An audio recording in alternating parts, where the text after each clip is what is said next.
जय हिंद विद्यार्थी मित्रांनो, good morning सगळ्यांना, शुभ सकाळ. मी मधुरा कापसे जाधव तुमच्या सगळ्यांचं पुन्हा एकदा स्वागत करतेय. पोलीस भरतीसाठी सर्वोत्कृष्ट असं आणि महाराष्ट्रातल्या नंबर 1 असे आपल्या टिकर मराठी युट्यूब चॅनलवर अजून काही दिवस लेक्चर्स हे आपले लाईव्ह नाही होणार, कारण कॅमेरा अजून रिपेअर करून आलेला नाहीये. काही दिवस रेकॉर्डेडच लेक्चर राहतील, पण कदाचित उद्यापासून मी तुमच्यासाठी PYQ म्हणजे प्रिव्हियस इयर क्वेश्चनचे डिस्ट्रिक्ट वाईज घेऊन येत आहे. ठीक आहे, मी तुम्हाला सांगितलं होतं डिस्ट्रिक्टची नावं टाका, पण 1-2 जणांनीच टाकलेले. SRPF टाकलं होतं, पण SRPF पेपर मी लगेच नाही घेणार, तर मी असं विचार करते पोलीस शिपाईचे पेपर घ्यायला सुरुवात करते. तर आजचं आपलं 49वं लेक्चर आहे.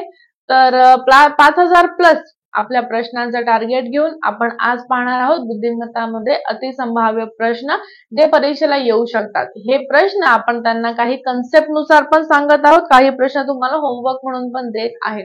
आजचे प्रश्न थोडेसे वेगळे आहेत, त्यामुळे शेवटपर्यंत सगळ्यांनी लेक्चर बघायचंय.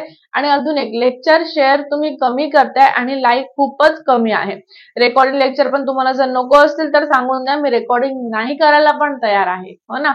एकटीला बडबड करण्यापेक्षा मी डायरेक्ट लाईव्ह येईल, माहित नाही पण ते केव्हा येईल. त्यामुळे असणारं प्रत्येक लेक्चर हे तुमच्यासाठी महत्वाचे, भले ते 15-20 मिनिटाचं असू द्या का अर्ध्या तासाचं लेक्चर असू द्या. आमच्याकडे आता एक जो बोर्ड आहे त्यामध्ये आम्ही बॅचचे लेक्चर पण घेतोय आणि तुमच्यासाठी रेकॉर्डिंग पण करतो. त्यामुळे जेही व्हिडिओ आम्ही रेकॉर्ड करतो त्यासाठी मेहनत जरा एक्स्ट्रा आहे आणि तडजोड पण आहे. ओके, बऱ्याच जणांचा मेसेज पण आला आहे, तर लवकरच लाईव्हला सुरुवात करणार आहोत. पण आपण चालू करूयात आपल्या आजच्या प्रश्नांना, पण त्याआधी सेशनला पटकन लाईक करून घ्यायचे प्रत्येकाने. चला पटकन लाईक करून घ्या, पटापट. 3 सेकंद, 2 सेकंद, 1 सेकंद. पाहूयात आजचा पहिला क्वेश्चन. आहात का तयार? घन आणि फासाचा बराच वेळा मला कमेंट आलेली, म्हणून आज घन आणि फासाचा प्रश्न आणला.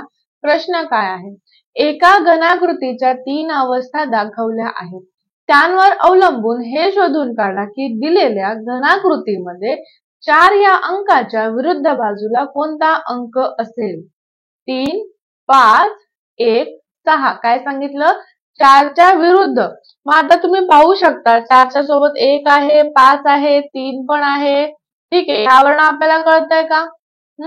पर्यायानुसार बघा 4च्या सोबत मला 1 दिसतोय म्हणजे त्याच्या विरुद्ध नाही. 4च्या सोबत 5 दिसतोय म्हणजे तो पण विरुद्ध नाही. 4च्या सोबत 3 दिसतोय म्हणजे तो पण विरुद्ध नाही. 4च्या सोबत कोण नाहीये? 6. म्हणजे पर्यायांवरनं काढलं. पण याची प्रॉपर पद्धत काय आहे? तर एखादा कॉमन आकडा घ्या. आता ह्याच्यामध्ये हे पण बसत नाही की 2 फासाच्या 2 बाजू समान असल्या की उर्वरित बाजू एकमेकांच्या विरुद्ध. 1, 4, 1, 4 विरुद्ध आहे, पण 3च्या विरुद्ध 5 होता. आपल्याला 4च्या विरुद्ध विचारला आहे. मग कॉमन इथे 5 दिसतोय, इथे 5 दिसतोय. घड्याळाच्या काट्याच्या दिशेने लिहित जायचं. 5, 1, 4. घड्याळाच्या काट्याच्या दिशेने लिहित जायचं. 5, 6, 2. बघितलं का आता? काय काय सांगितलं मी तुम्हाला?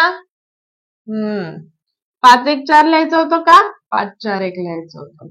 जसं तुमची मर्जी, तुम्हाला घड्याळाच्या काट्याच्या दिशेने म्हणजे 5, 4, 1 लिहायचं असेल तर असंच जायचं. जर तुम्ही 5, 1, 4 घड्याळाच्या काट्याच्या उलटे गेले तर इथून पण उलटच जायला पाहिजे. 5, 2, 6. तुमची मर्जी, तुम्हाला जसं आवडेल तसं जा. सरळ जायचं सरळ जा, विरुद्ध जायचं विरुद्ध जा. मग आता ह्यामध्ये काय कळतंय आपल्याला? 1च्या विरुद्ध 2 आहे, 4च्या विरुद्ध 6 आहे आणि 5च्या विरुद्ध 5 असणार का? नाही. या 6 अंकामध्ये कुठला आकडा गायब आहे? 3. म्हणून 5च्या विरुद्ध 3 झाला. मग आता आपल्याला विचारलं 4च्या विरुद्ध, 4च्या विरुद्ध आलं 6, म्हणून पर्याय आला 14. एखादं गणित नाही समजलं तर कमेंट मध्ये टाकून ठेवा आणि कुठल्या टॉपिकवर जास्त गणित घ्यायचे ते पण सांगून ठेवा. पुढच्या क्वेश्चन वर जाणार आहोत. रांगेतील स्थानचं सध्या 2 प्रश्न आहेत. मुलांच्या एका ओळीत किशोरचा डावीकडनं 5वा तर प्रशांतचा उजवीकडून 6वा क्रमांक आहे. जर त्यांनी आपापसात जागेची अदलाबदल केली तर किशोरचा डावीकडून 13वा क्रमांक येतो, तर त्यावेळी प्रशांतचा उजवीकडून कितवा क्रमांक येईल? 7वा, 14वा, 11वा, 18वा. आता पाहूयात आपण. एका रांगेत किशोरचा डावीकडून 5वा, डावीकडून 5 वर किशोर, प्रशांतचा उजवीकडून 6वा, उजवीकडून 6वा प्रशांत. जागा बदल केली म्हणजे किशोरच्या जागी प्रशांत बसला, प्रशांतच्या जागी किशोर बसला. तेव्हा झालं काय, किशोरचा डावीकडनं 13वा क्रमांक झाला. एकाच पॉइंटवर जेव्हा 2 क्रमांक भेटतात तेव्हा आपण त्याची बेरीज करतो. 13 आणि 6 19, किशोरला 2दा मोजले, वजा 1 केलं 18. रांगेत एकूण किती जण आहेत? रांगेत टोटल 18 जण आहेत. आता या 18 मधून प्रशांत हा 5वा आहे. 18तून 5 गेले 13, त्यामध्ये 1 मिळवलं की प्रशांत झाला 14वा. प्रशांत इकडून 14वा, तिकडून 5वा. त्यांनी विचारलेलं प्रशांत उजवीकडनं कितवा झाला? प्रशांत 14वा झाला. बाकी 13 उत्तर ज्यांचं आलंय किंवा नाही आलं असणार कारण ऑप्शन मध्ये नाहीये, तर अधिक 1 करायला विसरायचं नाही. याची शॉर्ट ट्रिक मी तुम्हाला बरेच वेळा सांगितली आहे. शॉर्ट ट्रिक मध्ये काय करतो आपण, तर आपल्याकडे 2 व्यक्ती आहेत. कोण कोण? एक आहे किशोर आणि दुसरा आहे आपला प्रशांत. मग किशोर आधी कितवा होता? 5वा. किशोर म्हटला मी जागा बदलतोय. जागा बदलून तो कितव्यावर गेला? 13वर. मग प्रशांत म्हटला जर किशोरने जागा बदलली आहे तर मी पण जागा बदलणार. बरं, फक्त जागाच बदलणार का? किशोरने जितक्या जागा बदलल्या तितक्याच जागा मी पण बदलणार. मग आता किशोर 5 पासून 13 पर्यंत गेला म्हणजे किती जागा बदलली? 6, 7, 8, 9, 10, 11, 12, 13. किशोरने 8 जागा पुढे गेला. मग प्रशांत म्हणतो मी पण 8 जागा पुढे जाणार. तो झाला 14वा. ही झाली शॉर्ट ट्रिक. लक्षात ठेवायचं, हा डावीकडनं 5वा होता, मग तो 13वा झाला. 5त 8 मिळवल्यावर 13 झाले, मग 6 मध्ये 8 मिळवल्यावर उत्तर 14 येणार. शॉर्ट ट्रिक लक्षात ठेवायची असेल परीक्षेमध्ये तर त्याच्यासाठी तुम्हाला गणित त्यावर सोडवावे लागतील. आणि कन्सेप्ट लक्षात ठेवाच. म्हणजे शॉर्ट ट्रिक जर नाही आठवली तर कमीत कमी कन्सेप्ट तरी आपल्याला आठवायला पाहिजे. जाऊयात पुढच्या क्वेश्चनवर. पुन्हा रांगेत स्थानचाच प्रश्न आहे. मी म्हटलं होतं आजचे प्रश्न थोडेसे चांगले आहेत, अगदीच बेसिक नाही. चला, 29 मुलांच्या आडव्या रांगेमध्ये रोहित हा डावीकडून 17व्या स्थानावर आहे, तर त्याच रांगेत करण हा उजवीकडून 17व्या स्थानावर आहे. तर या दोघांच्या मध्ये रांगेतील किती मुलं असतील? 3, 4, 5, 6.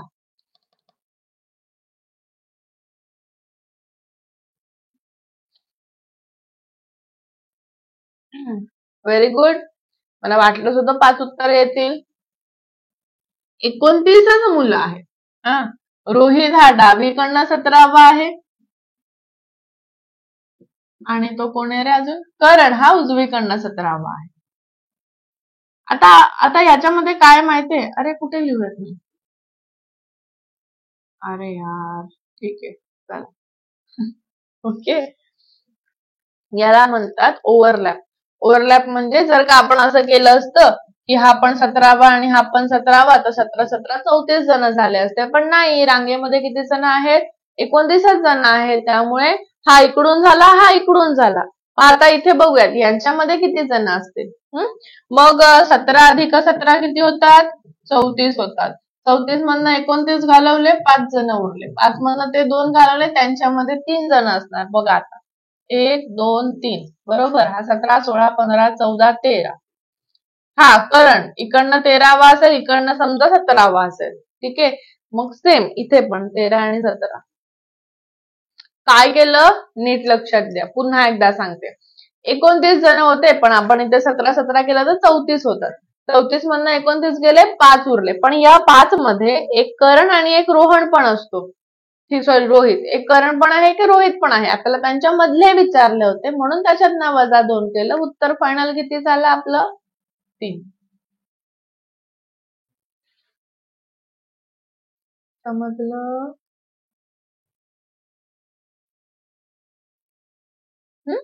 चलो आगे बढ़ो.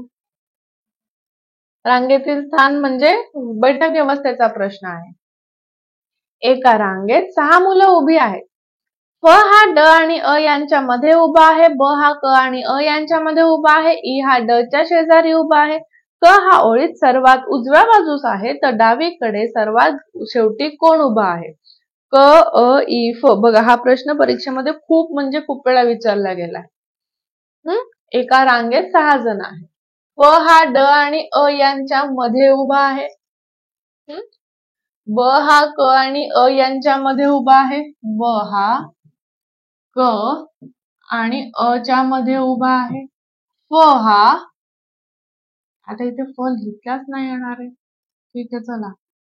प अ ब क. फ हा अ आणि ड यांच्यामध्ये उभा आहे. ई हा ड च्या शेजारी उभा आहे. क हा ओळीत सर्वात उजव्या बाजूला आहे. बरोबर आहे. ओळीत सर्वात उजव्या बाजूला लिहिलं म्हणून आपली मांडणी ही आली. जर ज्यांची मांडणी उलटी आली असेल, उलटी म्हणजे कशी, अशी की क इकडं, ब इथे, मग अ इथे, मग फ इथे, मग ड इथे आणि ई इथे. सगळ्यात उजवीकडे ई येणार आहे. तर त्यांनी सांगितलं होतं सगळ्यात उजवीकडे क आहे, म्हणून आपली मांडणी आपण तशी केली. मग आता त्यांनी काय विचारलं, डावीकडे सर्वात शेवटी कोण उभं आहे? डावीकडे सगळ्यात शेवटी कोण दिसतंय रे आपल्याला? ई दिसतोय. बरोबर आहे. डावीकडे सगळ्यात शेवटी दिसला ई, म्हणून पर्याय झाला तिसरा. फ ड आणि अ च्या मध्ये आहे. ब हा क आणि अ च्या मध्ये आहे. ड च्या शेजारी ई आहे. संपली माहिती. पुढच्या प्रश्नाकडे या. जर वनिताला अनितापेक्षा अधिक गुण मिळाले पण नीता इतके नाही, प्रणिताला अनितापेक्षा कमी गुण मिळाले पण सुनीतापेक्षा अधिक गुण मिळाले, तर कोणाला सर्वाधिक गुण मिळाले? अनिता, नीता, वनिता, प्रणिता. सेशनला लाईक करून घेता. जर वनिताला अनितापेक्षा अधिक गुण मिळाले, वनिताला अनितापेक्षा अधिक गुण मिळाले पण नीता इतके नाही, म्हणजे नीताला जास्त मिळाले. प्रणिताला अनितापेक्षा कमी गुण मिळाले पण सुनीतापेक्षा अधिक गुण मिळाले, तर सर्वाधिक गुण कोणाला मिळाले? नीता. पर्याय झाला दुसरा. फक्त याच्यामध्ये गडबड नाही करायची. तुलनामध्ये प्रश्न एक किंवा दोन वेळाच वाचायचा. त्यापेक्षा जेवढे जास्त वेळा प्रश्न वाचाल तेवढे जास्त तुम्ही कन्फ्युज व्हाल. कमी वेळा प्रश्न वाचा आणि उत्तर व्यवस्थित सोडवा. पुढच्या प्रश्नाकडे जाणार आहोत, पण त्याआधी पोलीस भरती 2025 ची जी सध्या बॅच चालू आहे, जिचं नाव आहे विजेता बॅच, तर या विजेता बॅच मध्ये ऍडमिशन घेण्यासाठी तुम्हाला आपला डिक्कर मराठीचा ऍप डाउनलोड करायचा आहे आणि आपला जो ऑफिसचा नंबर आहे 8233007373 वर कॉन्टॅक्ट करायचा आहे. या बॅच मध्ये तुम्हाला सर्व विषयांचे दररोज 4 तास लाईव्ह लेक्चर भेटणार आहे, जे अगदी बेसिक पासून असणार आहेत.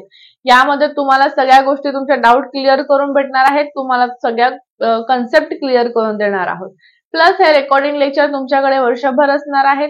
ज्या दिवशी जो टॉपिक होतो त्या टॉपिक नुसार आम्ही तुम्हाला पीडीएफ प्रोव्हाइड करतोय. प्रत्येकी विषयाच्या 2 अशा टोटल 10 ई बुक, तर कुणाल सरांच्या चालू घडामोडीचे सगळे मासिक तुम्हाला भेटणार आहेत फ्री मध्ये. मॉक टेस्ट जवळजवळ 100 प्लस असतील तुम्हाला, आणि तुमचे डाऊट क्लिअर करण्यासाठी तुम्हाला एक संधी आहे, ती म्हणजे डाऊट सेशनची. तर ज्यांना ऍडमिशन घ्यायचं आहे अशांनी लवकरात लवकर बॅच मध्ये ऍडमिशन कंप्लीट करून घ्या. कोर्सची फी तुम्हाला पुढच्या स्लाइड मध्ये कळेलच. हा प्रश्न आम्हाला थोडासा गडबड वाटलेला, बघूयात आपण. हत्तीला आपण कुत्रा, कुत्र्याला सिंह म्हणूयात, उंदराला हरिण, बैलाला उंदीर आणि मांजराला हत्ती मानू, तर या सर्व प्राण्यांची आकारमानाप्रमाणे मांडणी केल्यास मध्यभागी कोणता प्राणी येईल? कुत्रा, हत्ती, सिंह, हरिण. आता सगळ्यात छोटा प्राणी उंदीर.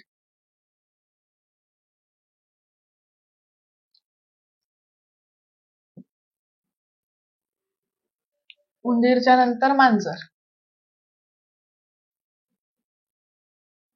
मांजरीच्या नंतर आहे कुत्रा, कुत्र्यानंतर असतो हरिण, हरणानंतर आहे सिंह आणि मग हत्ती. अच्छा, बैल पण आहे. ओके, सिंह, बैल, हत्ती. जर आपण चढता क्रम लावला तर उंदीर छोटा, मग मांजर, मग कुत्रा, मग हरिण, मग सिंह, मग बैल मोठा, मग हत्ती मोठा. आकाराप्रमाणे मांडणी करायची होती. तर मांडणी केल्यास मध्यभागी कोणता प्राणी येणार? मध्यभागी येणार हरिण. मध्यभागी काय येणार? हरिण येणार. म्हणून तुमचं उत्तर काय झालं? पर्याय चौथा. आकार बघायचा, उंची बघू नका. उंदीर मांजरापेक्षा लहान आहे, मांजर कुत्र्यापेक्षा लहान आहे, कुत्रा हरणापेक्षा लहान आहे, हरिण सिंहापेक्षा लहान आहे, सिंह बैलापेक्षा लहान आहे आणि बैल हत्तीपेक्षा लहान आहे. ठीक आहे, मध्यभागी होता प्राणी हरिण, म्हणून उत्तर झालं पर्याय चौथा हरिण.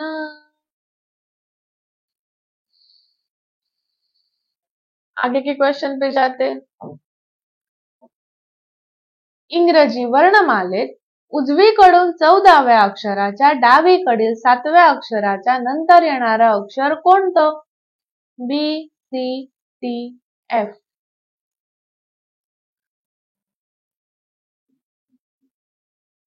A, B, C, D, E, F, G, H, I, J, K, L, M, N, O, P, Q, R, S, T, U, V, W, X, Y, Z. कुठून म्हटलेत? उजवीकडनं 14व्या अक्षराच्या. 1, 2, 3, 4, 5, 6, 7, 8, 9, 10, 11, 12, 13, 14.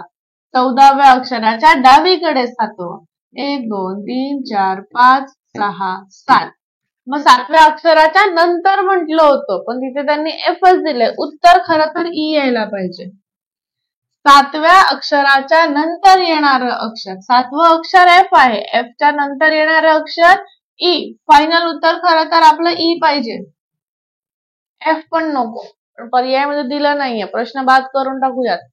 प्रश्न नीट वाचत चला. उजवीकडनं 14व एम आहे, एमच्या डावीकडे 7, 7 वर एफ आहे आणि त्याच्या नंतर येणारं अक्षर काय झालं? ई झालं.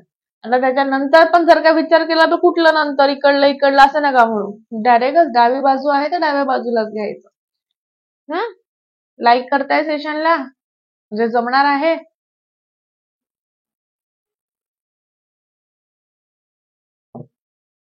1 जानेवारी 2018ला सोमवार होता तर 30 जूनला कोणता वार होता?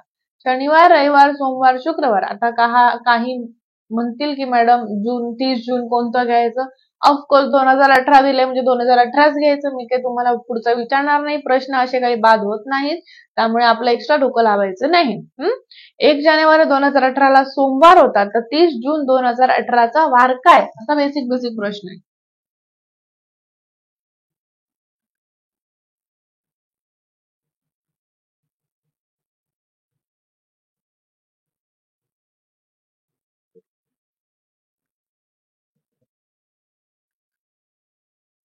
आता 1 जून महिना जानेवारी महिना किती दिवसांचा आहे? 31 दिवसांचा आहे. त्याच्यातला पहिला दिवस गेला, उरले 30 दिवस, त्याला 7 ने भागलं बाकी 2. 2018 असल्यामुळे फेब्रुवारीचे 28 दिवस, 7 ला भागलं बाकी 0. मार्च महिना 31 चा असल्यामुळे 7 ने भागलं बाकी 3. एप्रिल महिना 30 दिवसांचा आहे, 7 ने भागलं बाकी 2. मे महिना 31 दिवसांचा आहे, 7 ने भागलं बाकी 3. आणि जून महिन्याचे 30 दिवस विचारले, 7 ने भागलं बाकी 2. जानेवारी, फेब्रुवारी, मार्च, एप्रिल, मे, जून. 5, 10, 2, 12. 12ला 7 ने भागलं बाकी आली 5. म्हणून सोमवारच्या पुढे 5 दिवस म्हणजेच मागे 2 दिवस. उत्तर काय झालं? पुढे 5 दिवस जायचं तर जा. मंगळवार, बुधवार, गुरुवार, शुक्रवार, शनिवार. फक्त लक्षात ठेवायचं जानेवारी महिना 31 चा आहे. पहिला दिवस संपला, 30 दिवस उरले, त्याला 7 ने भागलं 2. फेब्रुवारीचे 28 दिवस, 7 ने भागलं बाकी 0. मार्च आणि मे 31 चा महिना असल्यामुळे 7 ने भागलं बाकी 3 येते, तर एप्रिल आणि जूनचा महिना 30 चा असल्यामुळे 7 ने भागल्यावर बाकी 2 येते. सगळ्यांची बेरीज केली, 5, 10, 2, 12ला 7 ने भागलं बाकी 5 आले, म्हणून सोमवारच्या पुढे 5 दिवस वार शनिवार आला. पुढच्या प्रश्नाकडे जाणार आहोत. आज 4 ऑगस्ट रोजी बुधवार आहे, म्हणून आजपासून 3 महिन्यानंतर येणारा बुधवार किती तारखेला येईल? 10 नोव्हेंबर, 8 नोव्हेंबर, 4 नोव्हेंबर, 6 नोव्हेंबर.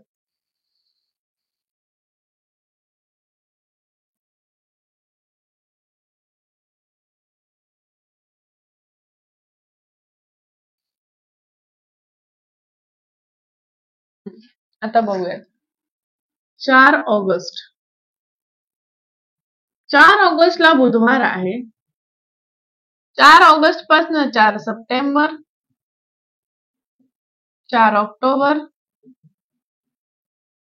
आणि 4 नोव्हेंबर याच्यानंतर बुधवार येणार. मग तो किती तारखेला येणार हे तुम्हाला विचारलंय त्यांनी. 4 ऑगस्ट पासून 4 सप्टेंबर पर्यंत टोटल 31 दिवस आहेत. त्याला 7ने भागलं बाकी 3 उरते. बुधवारच्या पुढे 3. बुधवार, गुरुवार, शुक्रवार, शनिवार. 4 सप्टेंबर पासून 4 ऑक्टोबर पर्यंत 30 दिवस आहे. त्याला 7ने भागलं बाकी 2. शनिवार नंतर रविवार, सोमवार. मग पुन्हा 4 ऑक्टोबर पासून 4 नोव्हेंबर पर्यंत 31 दिवस आहे. 7ने भागलं बाकी 3. सोमवार, मंगळवार, बुधवार, गुरुवार. 4 नोव्हेंबरला गुरुवार होता. मग आता 5ला शुक्रवार, 6ला शनिवार, 7ला रविवार, 8ला सोमवार, 9ला मंगळवार आणि 10ला बुधवार. तुम्हाला असं करायचं असेल तर असं करा, नाही तर 4 ऑगस्टला बुधवार होता, हो ना? मग 3 महिन्यानंतर 4 ऑगस्टला बुधवार, ऑगस्ट, सप्टेंबर, ऑक्टोबर, नोव्हेंबर. 4 नोव्हेंबरचा वार काढून घ्या. कसा काढायचा? ऑगस्ट महिना. ऑगस्ट महिना किती दिवसांचा? 31. 31 मधनं 4 दिवस गेले, उरले 27 दिवस. 27ला 7ने भागलं बाकी 5 आली. बरोबर आहे? 7 21, 22, 23, 24, 25, 26, 27. कळलं कॅल्क्युलेशन काय गरजेचं असतं ते? बाकी किती आली? 27ला 7ने भागल्यावर बाकी 6 आले. सप्टेंबर महिना 30चा, 7ने भागलं बाकी 2. ऑक्टोबर महिना 31चा, 7ने भागलं बाकी 3. नोव्हेंबर महिन्याचे 4च दिवस विचारले. या सगळ्यांची बेरीज करा. 4, 6 आणि 4 10 आणि 5 15. 15ला 7ने भागलं बाकी 1 आली. बुधवारच्या पुढे 1 वार गुरुवार. आता 4ला गुरुवार होता. 5ला शुक्रवार, 6ला शनिवार, 7ला रविवार, 8ला सोमवार, 9ला मंगळवार आणि 10ला बुधवार. म्हणून उत्तर काय झालं? 10 नोव्हेंबर पर्याय पहिला झाला. सेशनला पटकन लाईक करून घ्यायचं आहे. मी वळते माझ्या पुढच्या प्रश्नाकडे. एक प्रश्न मला ऍक्च्युअली तुम्हाला होमवर्कला पण द्यायचा आहे. वडील आणि मुलगा यांच्या वयातील अंतर a वजा b आहे. आणखी 10 वर्षानंतर त्यांच्या वयातलं अंतर किती असेल? a वजा b अधिक 10, a वजा b अधिक 20, a वजा b आणि a वजा b वजा 10. सॉरी, a वजा b गुणिले 10. आता जे वयातलं अंतर असतं ते तसंच्या तसंच असतं. मग 10 वर्ष, 20 वर्ष, कितीही वर्षानंतर असू द्या, अंतर किती राहणार? a वजा bच राहणार. आता मी तुम्हाला जी बॅच सांगितली त्या बॅचची फी, लाईव्ह प्लस रेकॉर्डिंग सगळी फुल लेंथ बॅचची फी तुम्हाला 1200 रुपयाला आहे. तर बुद्धिमत्ता हा माझा एकटीचा विषय जर तुम्हाला परचेस करायचा असेल तर 400 रुपयामध्ये म्हणजे 399 मध्ये तुम्ही लाईव्ह प्लस रेकॉर्डेड बॅच घेऊ शकता. ज्यांना ऍडमिशन घ्यायचे अशांनी ऑफिशियल नंबरवर कॉन्टॅक्ट करायचा आहे.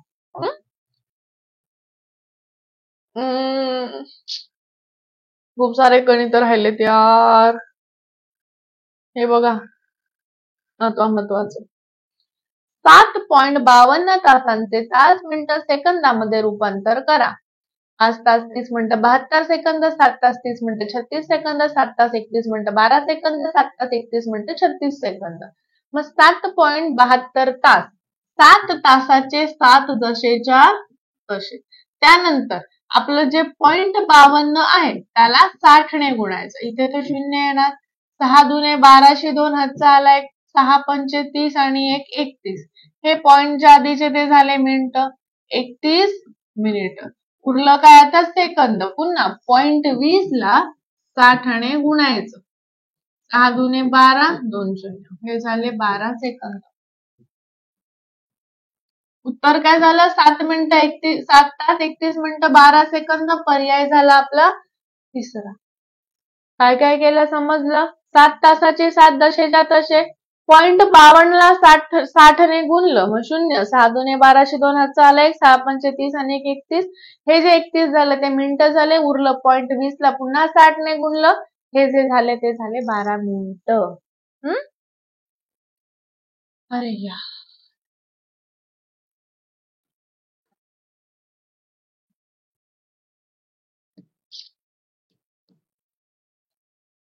असंच आहे. आता काय करू सांगा?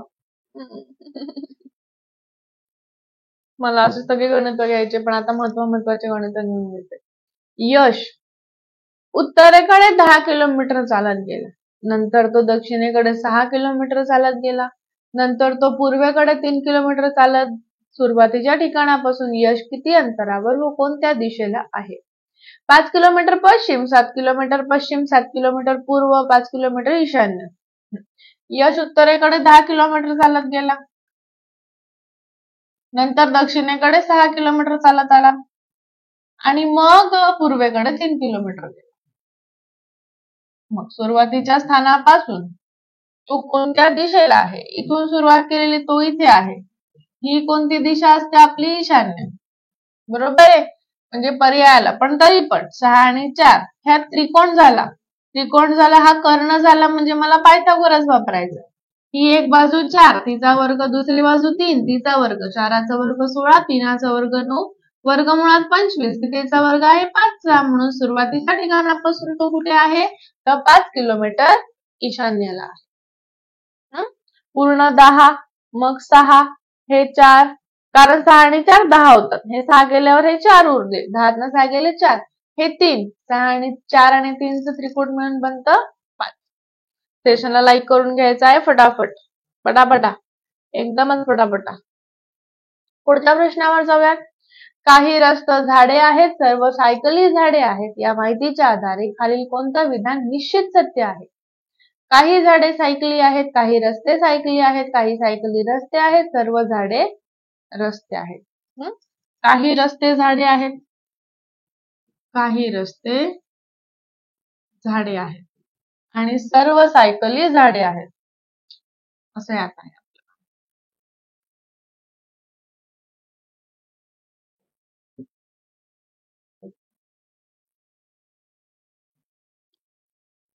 सर्व सायकली झाडे आहेत. मग पाहूयात आता. काही झाडे सायकली आहेत का? काही झाडे ही सायकली आहेत. मी बरेचदा सांगते, मोठ्या वर्तुळापासून छोट्या वर्तुळाकडे किंवा बाहेरून आतमध्ये जर आपण येत असतो तर काही वापरतो. काही रस्ते सायकली आहेत का? नाही, एकही रस्ते सायकली नाही. काही सायकली रस्ते आहेत का? नाही, एकही सायकली रस्ते नाही. सर्व झाडे रस्ते आहेत का? नाही. तर झालं पर्याय पहिलंच. बघा, काही झाडे सायकली आहेत. काही रस्ते सायकली आहेत का? नाही, एकही रस्ता सायकल नाही, एकही सायकल रस्ता नाही आणि सर्व झाडे रस्त्याचा संबंध येतच नाही. एक प्रश्न तुम्हाला मला होमवर्कला द्यायचा आहे, तो आहे हा.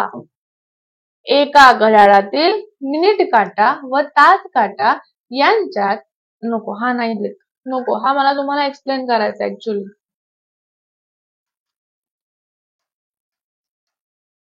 हा प्रश्न घ्या. खाली दिलेल्या 4 पर्यायांपैकी आपल्याला विसंगत पद शोधायचं आहे. 23, 27, 41, 51 या 4 पर्यायांपैकी वेगळा पर्याय कोणता हे मला तुम्ही आपल्या कमेंट सेक्शन मध्ये सांगायचं आहे. उर्वरित प्रश्न मी पुढच्या लेक्चरला घेईल, कारण प्रश्न महत्वाचे आहेत. आज इथेच थांबते. लेक्चर जर आवडलं असेल तर लेक्चरला लाईक करा, लेक्चरला शेअर करत चला. आपल्या टिक्कर मराठी युट्यूब चॅनलवर जर नवीन असाल तर आपल्या त्या चॅनलला सबस्क्राईब करून घ्यायचं आहे. दररोज सकाळी 11 वाजता बुद्धिमत्ताचं लेक्चर होतं. उद्यापासून मी PYQ चालू करते. 1-2 जिल्ह्याचे पाहूयात. तुम्हाला समजेलच. जे नाही कळालं ते तुम्ही कमेंट मध्ये सांगा, मी तुम्हाला नंतर रिपीट एकदा सांगेलच. चला, जय हिंद, bye bye, take care, have a great day, be happy, be positive, be confident, all the best. भेटूयात उद्या. काळजी घ्या सगळ्यांनी.